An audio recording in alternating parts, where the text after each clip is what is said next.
Did you see that? He swerved right into me. Son, you weren't paying attention. You rode into my path. That's a lie. You did it on purpose. You knocked me off my bike. Anders, don't be ridiculous. Why would I do something like that? Because you always do this. You always hurt me and pretend it was an accident. My dad knocked me off my bike on purpose, then laughed when I was taken away. Hi, I'm Anders. Today I'm going to tell you my story. But before I continue, please share, and subscribe to hear more stories like this. I grew up in the kind of neighborhood where everyone knew each other's business. A small town in Minnesota where my father, Frank Callahan, was something of a local celebrity. He owned the largest construction company in the county, sponsored the Little League teams, and had his name on a plaque at the community center he helped build. To everyone in Pinewood, he was a pillar of the community, a family man with a successful business and a generous heart. Behind closed doors, he was someone else entirely. My earliest memories of my father are tinged with fear. I remember the way the house would grow quiet when his truck pulled into the driveway, how my mother would quickly check that everything was in its place, and how my older sister, Mia, would often usher me to our rooms with a whispered, "Dad's home." "Remember, Anders," my mother would say, "your father works hard for this family. He just needs everything to be perfect when he gets home." Perfect. That word defined my childhood.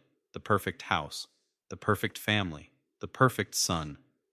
I was none of those things, at least not in my father's eyes. While Mia somehow managed to navigate his moods and expectations, I was perpetually falling short. "Can't you do anything right?" was his common refrain, followed by a joke that wasn't really a joke at all. He had a special talent for humiliating me, and then making it seem like I was too sensitive when I got upset. My mother, Ellen, was no help. Years of walking on eggshells had turned her into a shadow, always hovering at the edges, always making excuses for him. "Your father just has high standards," she'd say after he'd torn into me for a B+ on a math test, or knocked over my Lego creation because it was in the way.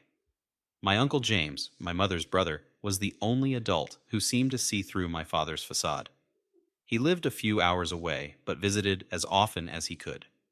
During those visits, the atmosphere in our house would change subtly. My father would be on his best behavior, though the tension remained, like electricity in the air before a storm. "You know you can always call me, right?" Uncle James would tell me during our private conversations. "Anytime, day or night, I'll pick up." I nodded but never called. What would I even say? My father hadn't hit me, not exactly. There were no bruises to show, no cuts to bandage, just the constant fear, the walking on eggshells, the accidents that somehow only ever happened to me, like the time he accidentally knocked over my science project the night before it was due. "Oops!"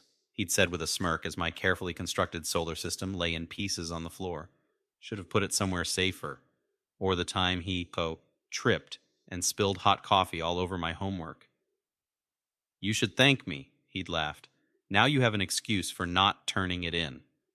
These incidents were always witnessed only by me, or sometimes by my mother, who would quickly clean up the mess while avoiding my eyes. My sister, 4 years older than me, had learned early to stay out of his way. She wasn't exactly cruel to me, but self-preservation was her priority. I couldn't blame her. Everything changed the summer I turned 14. After years of begging, I'd finally saved enough money from odd jobs to buy a used mountain bike, a Trek that was a few years old but still in good condition.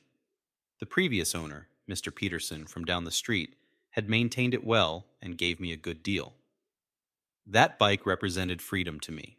Freedom from the suffocating atmosphere of our house. Freedom to explore the trails in the woods beyond our neighborhood. Freedom to just be somewhere else for a while. My father hated it from the start. "You wasted your money on that piece of junk," he'd said when I proudly wheeled it home. "Should have asked me first. I could have gotten you a discount on a new one through one of my suppliers." But I knew better. If I'd asked him, he would have found a reason to say no, or he would have held it over my head, using it as leverage to control me even more. I spent every possible moment that summer on my bike. I joined a group of kids who rode the trails together, kids who didn't know my father, kids who just saw me as Anders, not as Frank Callahan's disappointing son. For the first time in my life, I felt like I had something that was truly mine. My newfound independence didn't sit well with my father. He started imposing arbitrary rules about when and where I could ride.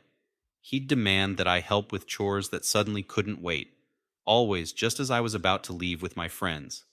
He'd forget to tell me about family obligations until I'd already made plans to ride.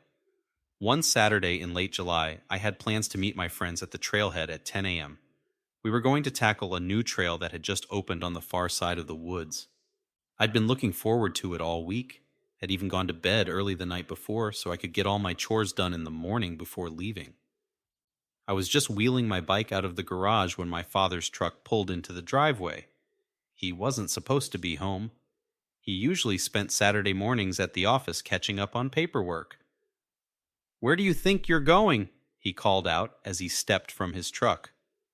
"Biking with friends," I answered, trying to keep my voice neutral. "I finished all my chores already." He walked over, inspecting me and my bike with narrowed eyes.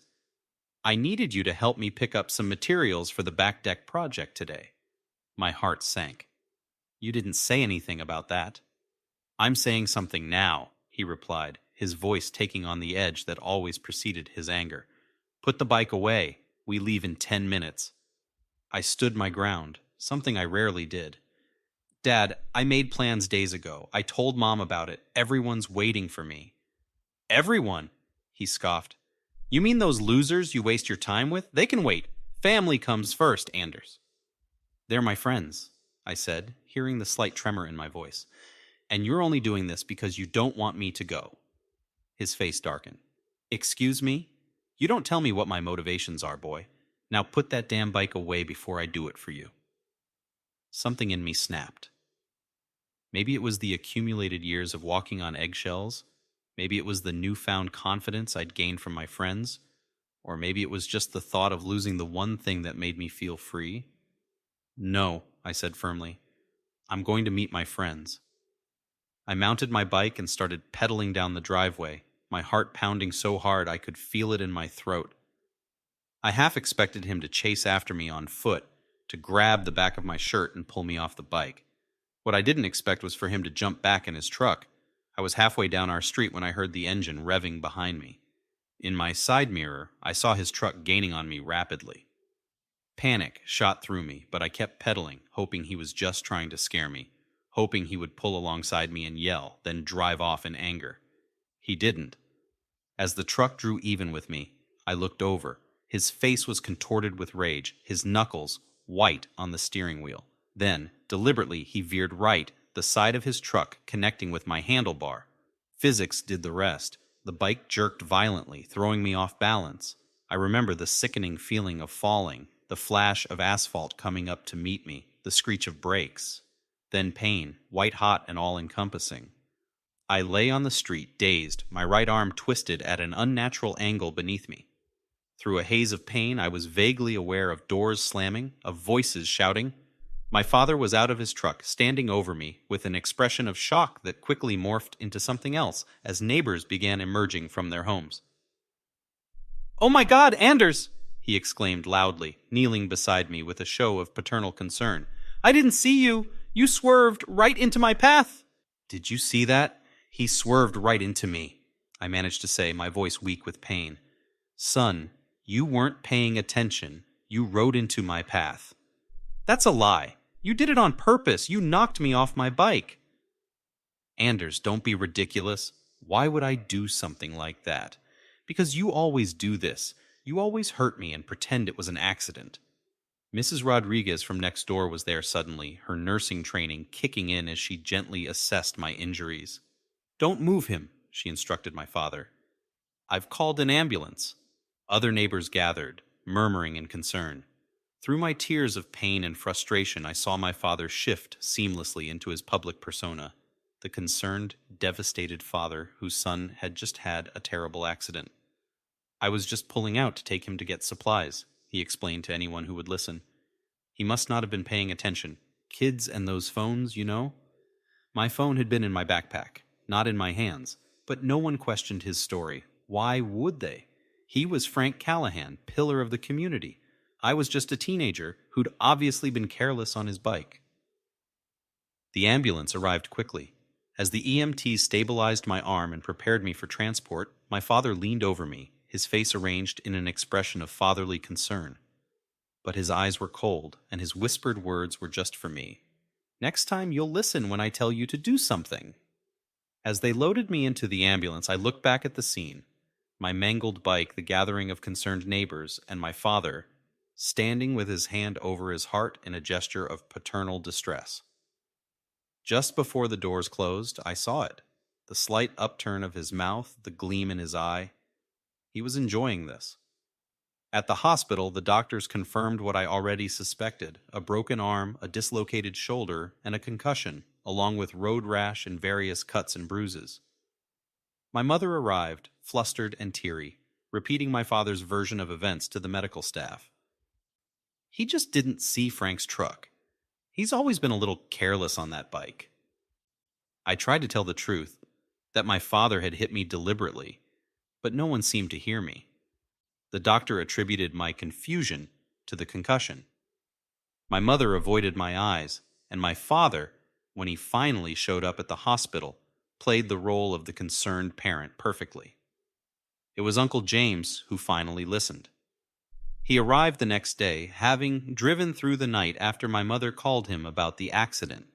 While my parents were speaking with the doctor, he sat beside my hospital bed, his expression grave. "Tell me what really happened, Anders," he said quietly. So I did. I told him everything. Not just about the bike incident, but about all the accidents over the years, all the psychological games, all the fear I'd lived with for as long as I could remember. Uncle James listened without interrupting, his face growing darker with each revelation. When I finished, he was silent for a long moment. "I've suspected something like this for years," he finally said. "But your mother always denied it, and you never said anything. Would you have believed me?" I asked. "Over him?" The pain in his eyes answered my question. "I'm getting you out of there," he said firmly. "Both you and your mother." "Mom won't leave," I said, certain of this fact. "She always takes his side." "Then I'll get you out," he amended. "But we need to be smart about this. Your father has a lot of influence in this town." Over the next few days, as I recovered in the hospital, Uncle James set his plan in motion. He spoke with a lawyer friend about custody options. He documented my injuries with photographs. He recorded my statement about what had happened, and most crucially, he spoke with Mrs. Rodriguez, who admitted that she had found the angle of the accident strange and had noticed my father's truck was well over the center of the road when she arrived on the scene. When I was released from the hospital, Uncle James suggested that I stay with him temporarily to recover. To my surprise, my father agreed readily. "Probably for the best," he said magnanimously. "The house is pretty chaotic with the deck construction going on anyway." What he didn't know was that Uncle James had no intention of bringing me back. The temporary stay turned into weeks, then months. Uncle James enrolled me in the local high school, got me into therapy, and filed for temporary guardianship. My mother called often, always when my father wasn't around, always apologizing, always promising that things would be different when I came home. But I wasn't going home. Not to that home, anyway. The legal battle was ugly. My father hired the best lawyer in the county and painted me as a troubled teenager who had fabricated abuse allegations because I was angry about being disciplined. He brought in character witnesses, neighbors, business associates, even Mia, who by then was in college and desperate to maintain the peace, all testifying to what a dedicated father he was. What he didn't count on was the bike shop's security camera. Mr. Peterson, who had sold me the bike, owned a shop at the corner of our street. His security cameras, installed after a break-in the previous year, had captured the entire incident. The footage clearly showed my father's truck deliberately swerving toward me, the impact, and my fall.